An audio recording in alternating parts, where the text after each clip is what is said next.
Hello everyone, welcome to JB sir classes. आज के इस लेक्चर में हम लोग स्टडी करेंगे क्लास 12th फिजिक्स का chapter number 2 electrostatic potential and capacitance में। आज का टॉपिक हम लोगों का होगा electric capacitance of a conductor.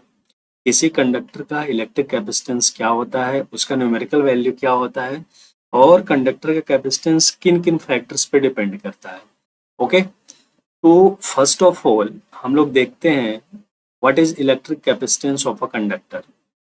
तो electric capacitance of a conductor की बात करें तो electrical capacitance of a conductor is the measure of its ability to hold electric charge. यानी कि किसी भी कंडक्टर का इलेक्ट्रिक कैपेसिटेंस उसकी वह एबिलिटी होती है जिससे हम मेजर किया जा सके कि वह कितना चार्ज को स्टोर करेगा। इसको ऐसे भी समझो कि सपोज करो एक कंटेनर है, ठीक है। एक कंटेनर है और इसकी कैपेसिटी क्या है, 5 ml है कि यह 5 ml वाटर या कोई लिक्विड कंटेन कर सकता है, तो इसकी कैपेसिटी क्या होगी, 5 ml हो गई। अगर वहीं कोई बड़ा कंटेनर है जिसकी कैपेसिटी 5 लीटर है, तो ये कितना लिक्विड या कोई भी लिक्विड कितना स्टोर कर पाएगा, 5 लीटर स्टोर कर पाएगा। कहने का मतलब क्या हुआ कि हर एक सब्सटेंस की, हर एक बॉडी की अपनी एक कैपेसिटी होती है जिसमें कि वह कोई भी वस्तु को कंटेन कर सके। उसी तरीके से कोई कंडक्टर होता है तो उस कंडक्टर की एक अपनी एबिलिटी होती है, अपनी एक कैपेसिटी होती है कि वह कितने चार्ज को होल्ड कर सकता है, और वही उस कंडक्टर की एबिलिटी ही उसका कैपेसिटेंस कहलाता है। ठीक है, तो electrical capacitance of a conductor is the measure of its ability to hold electric charge. अब अगर किसी कंडक्टर को, सपोज करो यह हमारा एक कंडक्टर है, किसी भी शेप में कंडक्टर हो सकता है। अगर इस कंडक्टर को जैसे जैसे हम लोग चार्ज देंगे, यहाँ पे चार्ज का वैल्यू अगर इस पे इंक्रीज करेंगे तो इस कंडक्टर का पोटेंशियल क्या होगा, इंक्रीज होगा। क्यों इंक्रीज होगा कि हमको पता है कि V equals to 1/4 pi epsilon naught Q by R, एक फॉर्मूला ये हम लोग पढ़े हैं। तो यहाँ से हमको क्या पता चल रहा है कि अगर अमाउंट ऑफ चार्ज ज्यादा होगा तो किसी पॉइंट पर इलेक्ट्रिक पोटेंशियल भी ज्यादा होगा। तो अगर इस कंडक्टर को जैसे जैसे हम लोग चार्ज दे रहे हैं, अमाउंट ऑफ चार्ज इंक्रीज हो रहा है, वैसे वैसे इसका पोटेंशियल भी इंक्रीज हो रहा है। इसका मतलब क्या हुआ कि if you charge given to the conductor, given to conductor its potential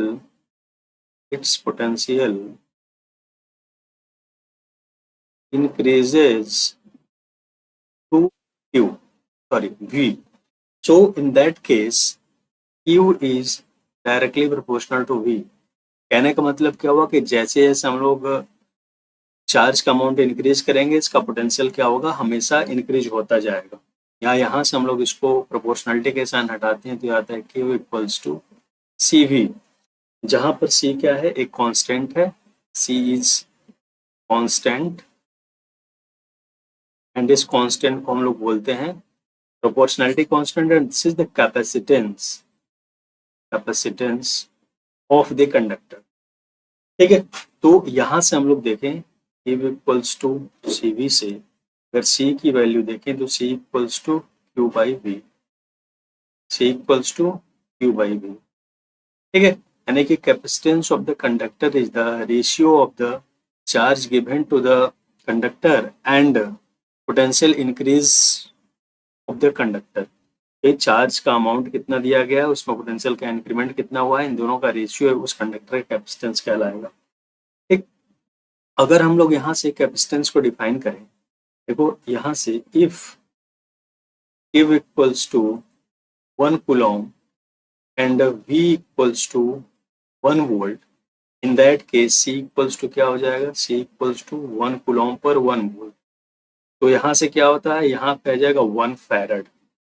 this is the unit of the capacitance.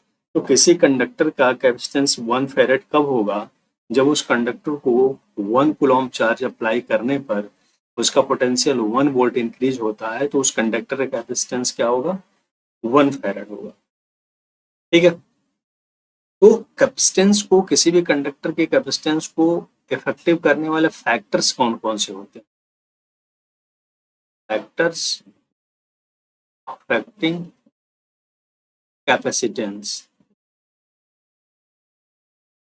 कौन कौन से ऐसे फैक्टर्स हैं जो कंडक्टर के कैपेसिटेंस को अफेक्टिव करते हैं? तो first is size and shape of conductor. Conductor का साइज एंड शेप उसके कैपेसिटेंस को अफेक्टिव करता है। And second is nature of surrounding medium, nature of surrounding medium, जो उसके तरफ सराउंडिंग मीडियम है वो भी उस कंडक्टर के कैपेसिटेंस को अफेक्टिव करता है। And third is presence of another conductor. अगर उस कंडक्टर के पास कोई दूसरा कंडक्टर है तो उसका प्रेजेंस भी उस कंडक्टर के कैपेसिटेंस को अफेक्टिव करेगा। ये तीन पैरामीटर्स हैं जो कि किसी भी कंडक्टर के कैपेसिटेंस को अफेक्टिव करेंगे, यानी कि size and shape of conductor, nature of surrounding medium, presence of another conductor. ठीक है, तो यहाँ पे एक चीज तो क्लियर होती है कि यहाँ पे हम लोग जो देख रहे हैं ये इक्वल्स टू सी वी से C equals to Q by V. तो अगर किसी कंडक्टर पर अमाउंट ऑफ चार्ज इंक्रीज हो रहा है तो क्या उसका कैपेसिटेंस इंक्रीज होगा? नहीं। अगर किसी कंडक्टर का अमाउंट ऑफ चार्ज इंक्रीज होगा तो उसी रेशियो में उसका पोटेंशियल भी इंक्रीज होगा। And for the fix conductor capacitance उसका फिक्स होगा।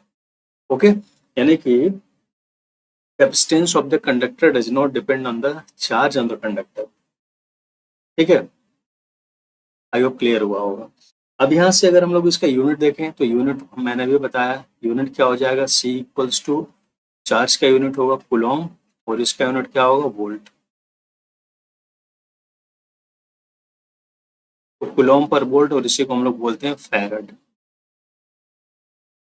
ठीक है, तो 1 coulomb per volt equals to 1 farad. Farad capacitance का बड़ा यूनिट है, बिग यूनिट है, तो इसके हम लोग छोटे यूनिट्स भी यूज कर सकते हैं, जैसे 1 मिली फैरड, 1 मिली फैरड। 1 मिली फैरड को हम लोग लिखेंगे 1 मिली farad and that is equal to 10 power minus 3 farad. And second is microfarad, 1 microfarad, 1 microfarad 10 power minus 6 farad. उसके बाद picofarad, 1 picofarad, 1 picofarad, that is 10 power minus 12 farad. ठीक है,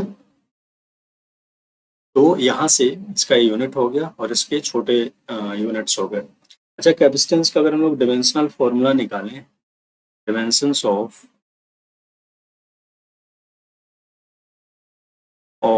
कैपेसिटेंस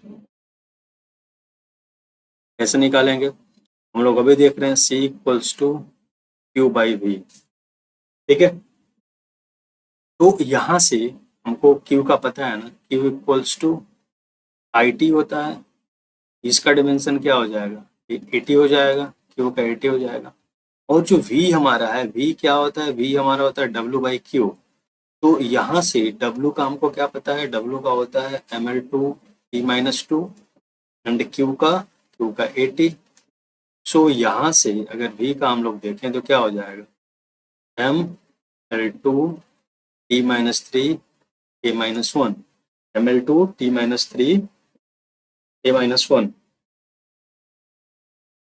ठीक, ml2 T-2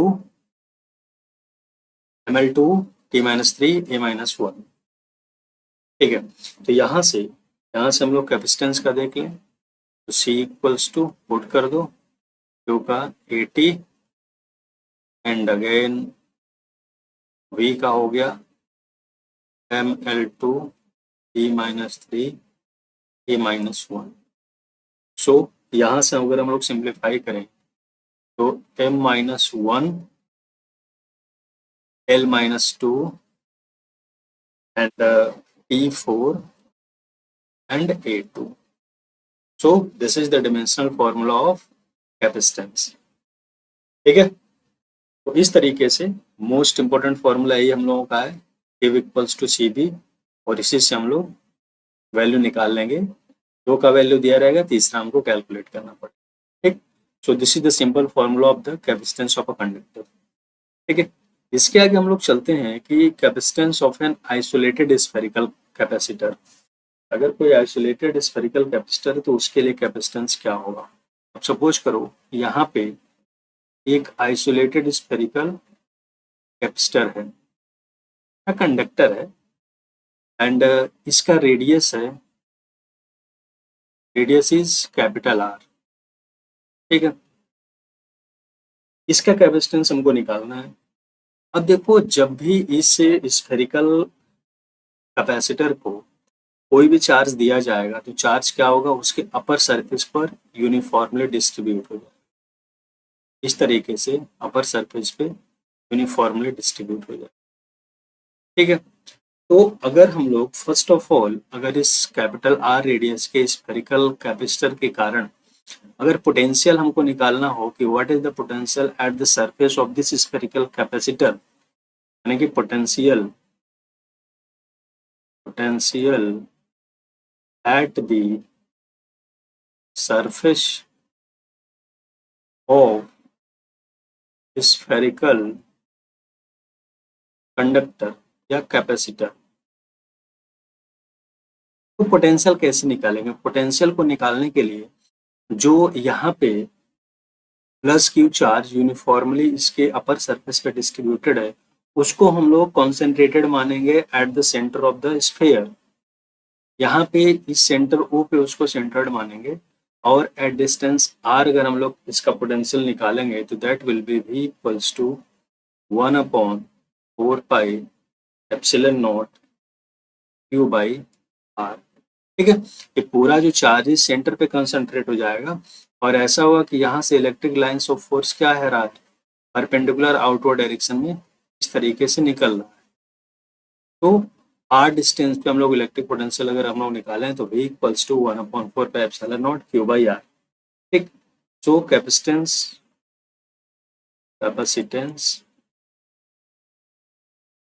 spherical capacitor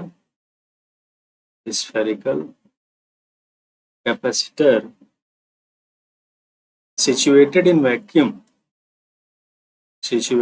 vacuum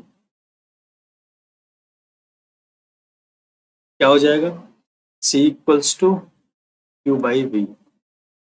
Q का value Q put करो, V का value कितना है 1/4 pi epsilon naught Q by R। तो यहाँ से देखो Q से Q कैंसिल हो जाएगा, पूरा ऊपर चला जाएगा, that will become 1/4 pi epsilon 0 R। यानी कि C equals to 4 pi epsilon 0 R। इससे क्या क्लियर हो रहा है कि किसी स्फेरिकल कंडक्टर या किसी स्फेरिकल कैपेसिटर का कैपेसिटेंस उसके रेडियस पर डिपेंड करता है। ठीक है, रेडियस जितना ज्यादा होगा उसके कैपेसिटेंस उतना ही ज्यादा होगा। ठीक, it means C is directly proportional to R।